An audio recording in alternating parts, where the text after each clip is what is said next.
Mbak Ana sama Nyonya. Ini tak video juga Nyonya. Video sambil video. Video sambil video. Foto-foto videonya ya. Nah, ini rumah Mbak Ana. Mbak Ana ini teman kita sesama wartawan ya.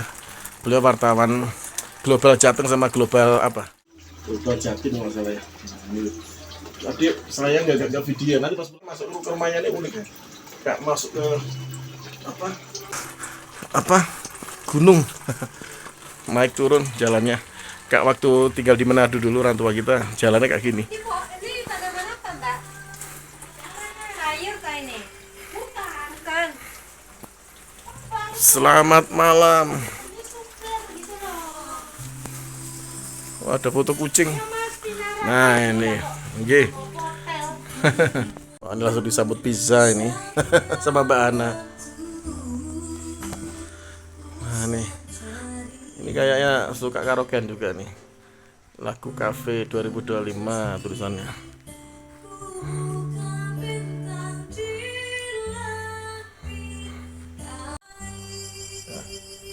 Tunggu teleponnya kok enggak telepon berarti enggak kesasar ini ya. Iya. Enggak, untuk Google Map-nya genah. Biasanya Google Map gak genah kadang-kadang. Iya. Makanya. Nah, apalagi hujan-hujan gini. Nah, ini belum kita belum ngobrol sudah dikasih hidangan sama Mbak Hana. Ini masak sendiri, Pak? Masak sendiri. Oh ya. Ini hawanya di sini dingin enak loh ya sebetulnya ini kan cuacanya ini memang masih suasananya di kampung ya Pak ya Pak. Ya bukan kampung sebetulnya perumahan pemirsa. Ya, di perumahan Citra Pesona. Perumahan Citra Pesona Buring Raya. Tapi masih banyak pohon-pohon enak nih, makanya sejuk. Ya, kebetulan habis agak gerimis tadi. Kita di sini kita makan dulu baru kita ngobrol-ngobrol, oke, Mbak Ana ya. Oke. Ada gitu loh. Kita makan dulu. Pengen yang HP ku nih. Pakai HP nyonya bagus. Diambil dong. Mas Hendra. Assalamualaikum warahmatullahi wabarakatuh. Salam sejahtera, salam kebajikan. Om Swastiastu, Namo Buddhaya, Rahayu. Salam cangkuran teras melodi. Saya sekarang berada di rumahnya Mbak Hana. Ya, ini dari komunitas kita, komunitas anti bullying, anti pelecehan kepada anak-anak dan wanita. Kita mau ngobrol-ngobrol dulu ya. Habis makan nih tadi barusan pemirsa, masuk langsung dikasih disuguhin masakan apa tadi namanya, urap-urap Ya, khas-khasnya, khas Jawa. khas Jawa ya. Masakan kampung. Ya, Iya. masakan Orem-orem itu khasnya Malang loh. merem-merem. Iya. Oh ya seperti kayak kuning-kuning Kayak kare ini kare ya. Iya. Kare tadi. Betul. Itu orem-orem namanya. Warem-warem ya. Itu biasanya kalau orang Jawa Selamatan ada orang-orang, ada urap-urap, ada apa kayak ya goreng-gorengan seperti kayak tadi itu ada udangnya dan seperti itu misalnya. Sudah kenyang ya. Ini sambil minum. Sambil minum dulu ya. Ayo pizza nih Habis makan makan dulu. dulu ya. Misalnya nanti habis ini sambil santai. Iya. Arah ke sini tadi lumayan agak Gimana Mas jalan? mengerikan jalannya. Jalan masuk seperti kayak masuk kayak gunung Iya, ke atas. gunung, iya. Kayak hutan pemirsa, tapi ternyata di dalam sini ada perumahan ya, perumahan luas sekali, jadi banyak perumahan di sini dan masuk ke perumahannya juga naik turun ya. Saya ingat waktu saya tinggal di Manado dulu orang tua, perumahannya juga naik turun gitu, ya, seperti ini Mbak mirip. Ya cuman di sini masih banyak pohon-pohon sejuk ya, kapan-kapan kita buat acara bakar-bakar di depan rumah Mbak Ana, keren ya. Iya, enak di sini Iya. kalau kita menikmati udara yang sejuk dan pemandangannya masih Asri. asri ya, Iya, jadi tidak membosankan. Ya, jadi kalau siang kayaknya asik di sini. Ini tadi, ini kita nih sambil membahas sesuatu pemirsa, karena kita nggak jadi ke lokasi tempat yang akan kita datangi. Kebetulan ada kasus yang pernah heboh di Malang, walaupun nggak sampai viral seviral-viralnya, karena memang nggak semua media memberitakan dan nggak semua medsos memblow up itu ya. Jadi kasusnya ini seperti nggak begitu viral ya Pak ya. Ya karena memang sengaja ditutupi Mas. Nah sengaja tutup.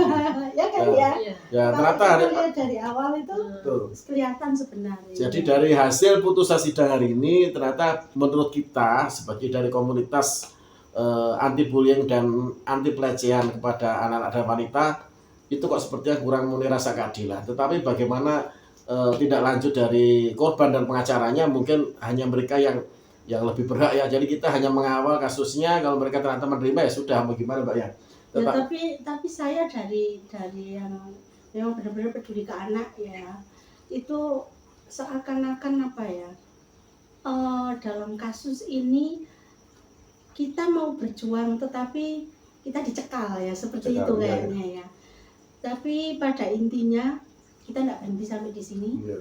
Kita akan tetap nanti bagaimana cara kita untuk menguak masalah itu, Mas. Jangan Iya. didiemin loh itu. Iya. Istilahnya kalau anak kita di apa ya, itu sesuatu yang sampai masuk rumah sakit jiwa itu nggak ini loh. Iya, Saya bukan hal sebagai sepele seorang ya. ibu ya, jadinya sebagai seorang ibu tapi Hmm.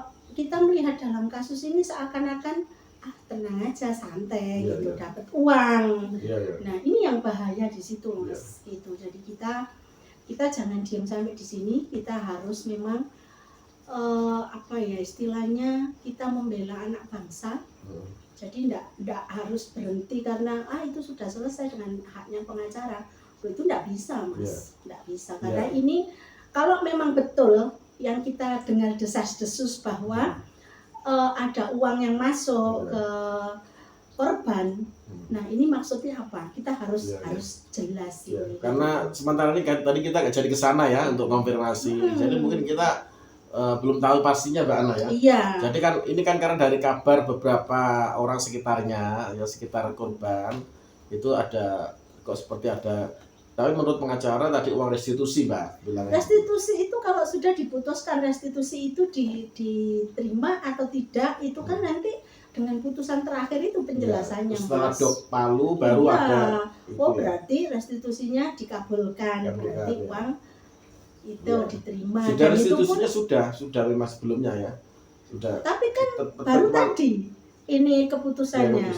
Tapi kalau restitusi dibayar di depan itu bukan restitusi, Mas. Sogok itu namanya, sogok menyogok itu. Beda kan? Itu ada hukumnya Mbak ya, ada hukumnya ya. Ini ya kita konsultasikan ke yang lebih tahu ya, nanti bagaimana baru kita ingin tahu yang pasti. Untuk sampai hari ini kita mendengar itu kita ingin tahu juga ya. Kebetulan ini pemirsa dari tim kita kan juga ada seorang pengacaranya juga dan yang lebih mengerti masalah hukum Mbak ya. Iya. Teman kita tanya sama beliau, tapi beliau hari ini nggak bisa datang ngobrol-ngobrol di sini. Ya, jadi ini untuk pengetahuan edukasi ke pemirsa juga ke masyarakat luas dari obrolan kita mungkin bisa ditarik ilmu sedikit atau manfaat untuk pemirsa biar tahu kalau ada kasus seperti ini harus seperti apa gitu. Dan nggak boleh seperti apa. Terus perlu pemirsa juga tahu bahwa kita di sini kita pekerja sosial karena kita peduli kepada anak bangsa. Kita tidak mencari keuntungan karena kebanyakan korban itu adalah orang susah. Jadi susah mencari keadilan, susah mencari dukungan. Kalau enggak kita siapa lagi seperti itu. Kebanyakan cuman ini yang saya anehkan ini ya, kok tidak sesuai dari awal, seakan menggebu-gebu kita yang semangat, kita cari solusi bagaimana, ternyata kok cuman dengan hukuman yang tidak seimbang dengan apa yang diterima oleh anak-anak bangsa ya, sampai ada yang stres, bahkan sampai semuanya itu kebanyakan mengarah ke jadi bencong. Ini ngeri loh, betul-betul ngeri. Korbannya anak laki-laki pemirsa, pelakunya tuh bapak-bapak ya, beliau juga salah satu perangkat di desa gitu loh, di RW-nya korban itu seperti itu. Terus ini Mbak, ini beralih ke masalah lain tentang kasus pembulian dan pelecehan anak dan wanita. Ini tadi dari salah satu tim kita ya, Mbak Esti ya, seorang pengacara ya, itu juga ada kasus lain Mbak. Ya, coba bisa diceritakan Pak. Jadi banyak sekali pemirsa ternyata kasus-kasus yang melibatkan anak-anak dan wanita, dan rata-rata ya pasti korban yang sudah pelakunya orang terdekat loh. Nah, kebanyakan orang terdekat, makanya hati-hati pemirsa. Kita tidak tahu, walaupun orang sebaik apa ke kita, tetapi namanya hati manusia itu terbungkus ya, jadi kita tidak bisa membaca. Itu justru orang-orang terdekat kita, bahkan sekarang ini dalam era zaman yang sudah serba digital, jadi di situ semakin moral tidak terkontrol karena terpengaruh dari gadget juga ya. Ada kasus yang kemarin diatasi Mbak Esti ini, jadi adik kakak jadi korban dilecehkan oleh bapak tirinya. Tapi anehnya si ibu ini membela. Ibunya malah membela. Iya, ibunya membela, bahkan semua keluarganya membela pelaku. Nah, anak ini akhirnya yang satu ini yang paling kecil yang kasihan ini umur 13 tahun karena yang besar ini sudah keluar dari rumah itu kebetulan memang cari kerja karena dia yang membiayai adiknya gitu. Karena ibunya kan sudah enggak mau dalam artian membela bapak tirinya gitu Mas. Yang prihatin sekali di situ itu. Kita sudah kalau dengar gitu namanya kita seorang ibu sampai tega ke anaknya sendiri ya. Jadi di situ kita merasakan banget dan kayaknya memang kenapa kalau kasus-kasus seperti ini orang-orang kecil yang jadi korban, jadi korban. Dan anehnya dari pihak kepolisian dan ini seakan-akan kayak enteng banget gitu loh Mas. Contohnya Mbak, contohnya yang terjadi gimana?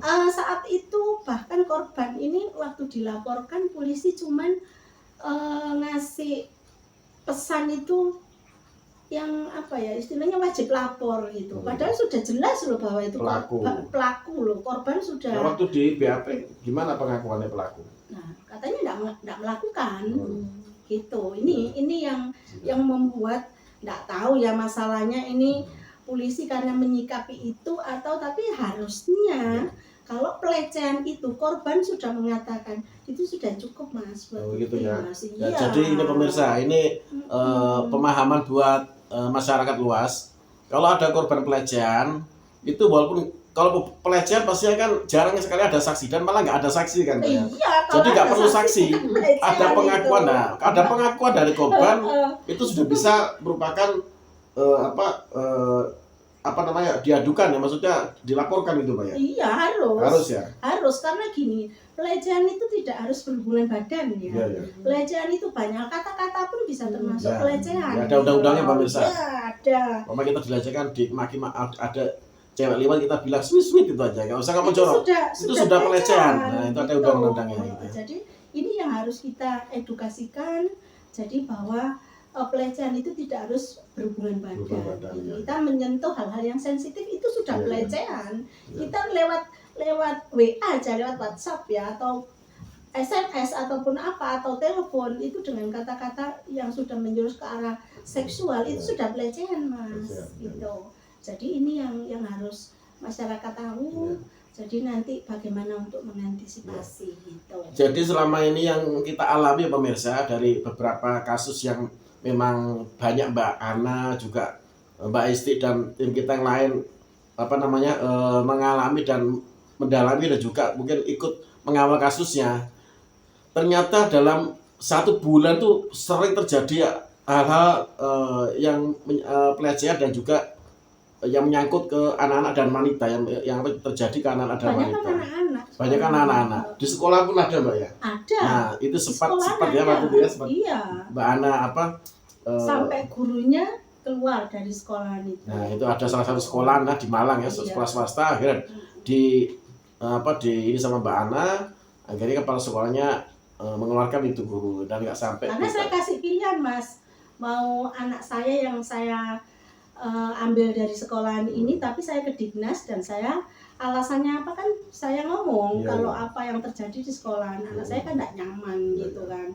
Akhirnya sekolahan jangan Bu gitu. Kita ambil sikap gitu. Akhirnya sekolahan menindaklanjuti dan mengeluarkan itu guru yang G ya Mas ya. Jadi guru ini sebenarnya sama seumuran sama yang terjadi di kasus di aparat desa itu sama. Dan dari pengalaman rata-rata pelaku itu pemirsa adalah orang yang ditokohkan di wilayah atau daerah tersebut atau di lingkungan tersebut. Jadi contoh kayak seorang guru, begitu kita tanya-tanya ke beberapa yang kenal guru itu katanya, oh itu baik sekali, wibawa segala macam. Nah ternyata busuknya kan nggak kelihatan. Nggak ada berhati-hati dengan sekitar Anda, terutama punya putra putri yang masih anak-anak ataupun ya sudah remaja ataupun sudah dewasa sekalipun. Hati-hati sama orang, jangan lihat dari casingnya, dari tampilannya, karena banyak pelaku itu ternyata tidak kita duga-duga. Justru di luar itu orang yang terdekat, Mas. Ya, orang terdekat dan di luar Terdekat. kelihatan seperti orang baik dan sama orang memang baik pelaku-pelaku di rata-rata, dan bahkan ada yang sosial Mbak ya, seperti pelaku salah satu ketua RW di salah satu kelurahan Mbak ya, di Lowaru di Kota Malang yang sedang kemarin sempat agak viral ya. Itu akhirnya hukumannya juga cuma 8 tahun dari tuntutan 12 tahun waktu itu Mbak ya. Ya, harusnya kan untuk pelecehan seksual itu kan 15 tahun. Bisa ditambah kalau suatu misal orang terdekat, harusnya kan orang terdekat ini melindungi, tapi merusakkan itu ada penambahan lagi bisa sampai 20 tahun gitu Mas. Iya. Jadi menurut Mbak Ana kira-kira solusi untuk masalah seperti ini apa yang harus kita lakukan sebagai masyarakat ya? Kita juga pendidik ya, kebetulan saya sama Nyonya juga pendidik ya, Mbak Ana ini juga seorang jurnalis seperti kita berdua juga seorang jurnalis beliau ini, jadi tapi kita peduli ya. dengan anak-anak yang apalagi dengan orang-orang yang memang tidak beruang ya Mas ya. Mau mendapatkan keadilan itu susah, makanya kita punya visi dan misi yang sama. Jadi untuk membantu mereka kita nggak cari bayaran kita mungkin nanti di akhirat ya Mas. Itu jadi pikir saya membuat ini juga pengen kita laku terus kita dipanggil kemana-mana, bukan. Enggak. Jadi kita sosial pemirsa. Beda alurnya kalau kita kerja sosial, jadi karena kita peduli ke anak-anak. Kalau jurnalis kan beda Mas, kita kan enggak dicampur aduk kan. Kita tahu seorang jurnalis itu cuman menyampaikan berita, memberitakan masyarakat ya. Menyampaikan ke orang yang tidak tahu biar menjadi tahu. Tetapi kalau ini kan kita punya tujuan, kita punya rasa peduli ke anak bangsa. Jadi setiap ada kasus yang tidak bisa teratasi, jadi kita yang kepingin membantu kemana arahnya. Kalau memang terkadang itu keluarnya gini Mas, kalau mau visum itu kan, nah ini yang perlu kita pikirkan ini ya. Kalau sudah menyangkut visum membayar itu enggak sedikit Mas, hampir 700 ya waktu itu ya. Jadi dari situ pernah terjadi ya Mbak waktu itu ya, salah satu yang anak korban pelecehan juga pemirsa perempuan. Jadi tidak bisa meneruskan kasusnya karena tidak bisa visum. Nah ini bisa visum karena nggak ada uang maksudnya gitu ya gitu. Si korban ini. Kalau di kabupaten gratis Mas, tapi ini yang di kota. Di kota ini nggak tahu ya sistemnya bagaimana, kok beda sama di kabupaten itu lah. Ini mungkin di sini ada yang para pemirsa ini dari aparat-aparat yang ada di situ bisa mengulurkan tangan untuk membantu mencarikan solusi bagaimana mungkin kalau Bu Hesti itu dari pengacara yang peduli juga ke anak-anak ya, jadi pengacara gratis itu untuk kasus terutama perempuan dan anak itu mengharapkan untuk Malang ini punya rumah singgah. Jadi anak-anak korban dari pelecehan, korban tuanya banyak hal yang anak-anak ini biar aman. Terkadang kan diintimidasi Mas di luar sana Mas. Gitu. Jadi anak ini biar nggak cuman kasusnya aja yang diurusi, nanti ke depannya kayak pendampingan, pemulihan, trauma healingnya itu yang terutama memang harus disediakan di situ. Jadi nanti biar ke depannya anak-anak ini bisa untuk melangkah enggak dengan membawa trauma, karena kebanyakan Mas korban ini pada akhirnya jadi pelaku. Ini yang berbahaya sekali. Karena mungkin pendampingannya nggak maksimal, terus dia nggak diarahkan ke kegiatan yang mungkin positif. Nah, kira kedepannya ini sudah berubah ya mindsetnya sebagai seorang anak manusia yang harusnya masih tumbuh berkembang dan bisa berkarya, tapi akhirnya dia yaitu punya dendam gitu ya. Nah, itu yang kita takutkan. Diperlakukan begini gitu. Jadi tidak dikasih solusi, tidak dibela, malah dia kadang-kadang dituduh bohong lah gitu. Itu pada akhirnya dia punya dendam yang sebenarnya kepingin disampaikan tetapi tidak berani karena diintimidasi lah seperti itu. Akhirnya dia akan jadi pelaku untuk balas dendam. Nah kebetulan pemirsa, kita juga gak promosi. Kebetulan saya punya sanggar seni dan bela diri yang membina anak-anak juga. Jadi bagi anak-anak yang gak mampu, anak yatim piatu dan juga anak-anak korban seperti yang disampaikan Mbak Ana tadi itu, ya silakan datang ke tempat kita dan akan kita bina semampu kita, semaksimal kita di beberapa keahlian supaya mereka paling tidak ada kegiatan positif dan bisa mengarah ke prestasi dan membuat mereka mungkin sedikit hilang traumanya, walaupun trauma itu nggak mungkin bisa hilang total Mbak ya. Iya, tapi setidaknya kan dialihkan kan Mas Iya. dengan kegiatan-kegiatan yang positif seperti bela diri, sanggar seni. Iya. Itu kan merupakan hiburan buat Iya. mereka. Itu bagus sekali. Betul. Saya terima kasih Jadi- sama Mas Hendro. Selama ini sudah ada satu anak yang korban itu Iya. terus mengikuti bela diri ya Mami ya. Iya. Sangat dan tidak dipungut biaya karena Iya, memang gratis korban, ya. Ingat pemirsa, gratis. gratisnya nih pemirsa. Free. Jadi Mas Hendro ini memang 1000 dari satu orang dari 1000 teman yang bisa searah untuk berjalan dengan saya, karena kalau kita memikirkan uang terus semua memang Ya. butuh uang, kita enggak munafik untuk saya enggak butuh uang, enggak seperti itu, tetapi ada tempatnya tersendiri. Karena kebanyakan yang korban ini orang susah, terus apa nih Mas yang mau diperes? Ya, betul. Jadi kepedulian kita, kalau kita memang pendidik, bisa kita berikan tuh mungkin bukan uang tapi ilmu yang bermanfaat Ya. buat anak-anak bangsa. Itu lebih Itu yang bermanfaat. ya itu yang bisa membuat manfaat buat anak-anak seperti itu, yang seperti itu. Kira-kira ada yang mau disampaikan lagi Mbak Ana? Ada. Jadi untuk pemirsa, kalau memang ada sesuatu atau ada masalah atau terjadi ada pelecehan baik dari saudara sendiri ataupun orang lain, itu memang untuk hal yang satu ini harus segera dilaporkan, jangan takut karena dari hal yang kadang-kadang alasannya gini Mas, maaf saya khilaf gitu, tetapi perlu tahu bahwa itu adalah pemikiran orang-orang yang sakit, jiwanya sakit, jadi itu jangan diremehkan. Kalau sudah misal nih pernah terjadi pengambilan video di kamar mandi, itu oleh Bapak Tiri, cuman alasan lo nggak tahu, itu nggak masuk akal Mas, karena dari kamera ke video ini kan ada prosesnya gitu loh. Jadi kalau langsung dibilang cuman maaf saya nggak tahu, itu nggak masuk akal. Nah itu sudah tanda-tanda gitu Mas, jadi harus ditindak tegas gitu loh. Setidaknya kita memberi efek jerah, itu yang pasti. Efek jerah bagi pelaku pemirsa dan pendampingan untuk korban supaya korban itu merasa percaya diri, bangkit lagi dan bisa menghasilkan sesuatu karya yang mungkin membuat orang tuanya bangga, juga membuat korban sendiri bangga. Kemudian jangan lupa bagi masyarakat semua selalu waspada dan berhati-hati dengan sekeliling Anda. Kadang pelaku itu bukan orang jauh Mbak, seperti Mbak Ana bilang tadi itu.